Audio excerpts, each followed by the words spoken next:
Okay, here's a fan that came while I was away last week. And what was funny was, my mom went and got it, and she told me that it was another fan, and it was shipped in the box. I thought, okay, since some sellers like to ship their fans in the original boxes, as long as they don't write all over it, it'll be okay. And when I got home and looked at it, I'm thinking, wow, that's smart. And before anybody says anything, no, it is not a Wind Machine 3300. I mean, really, if I wanted a Wind Machine 3300, I would go out and buy one. That's if I wanted one. But it isn't. I have reason to believe it is the fan that I wanted. Well, one of the fans I wanted, which I got. The other two I didn't get, but that's okay, though. And since I've already bored you enough and all that stuff, let's unbox it. Right now. Whoops.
Alright, now that we've pretty much unboxed it, we're going to do a quick show and tell of it.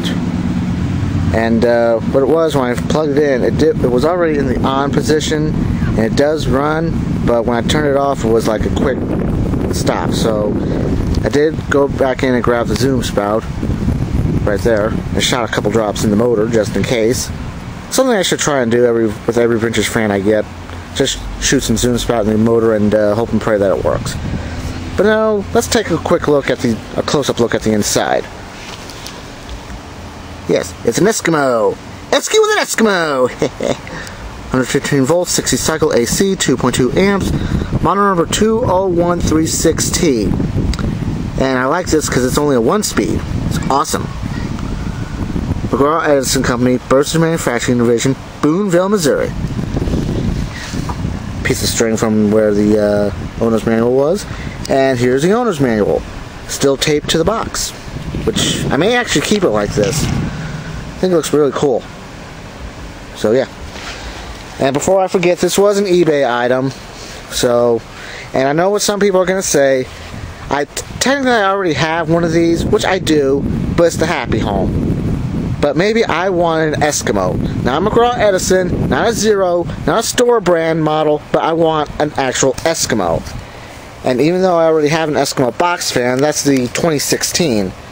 Not the best one, but I wanted I wanted a bigger one. So, yeah. That gets this camera back on the tripod, and we'll show it running.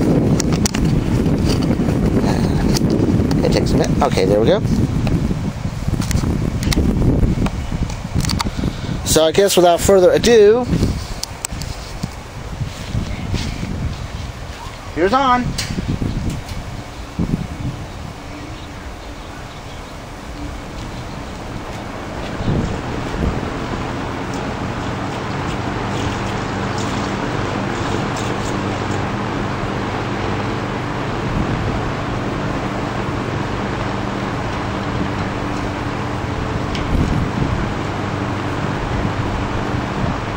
probably have to tighten this screw up. Since there's no medium or low, we'll go off.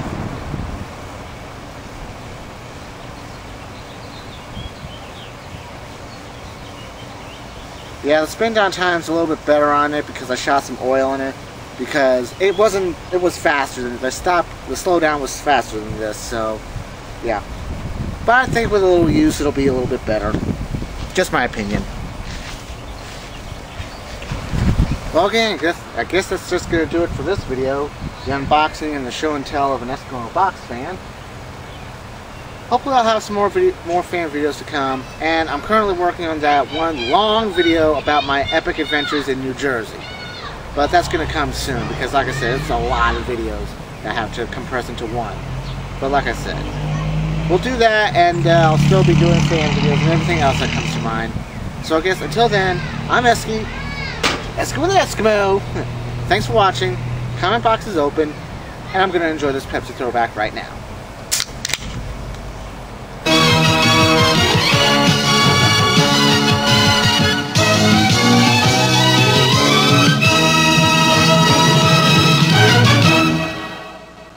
What are you doing in my truck?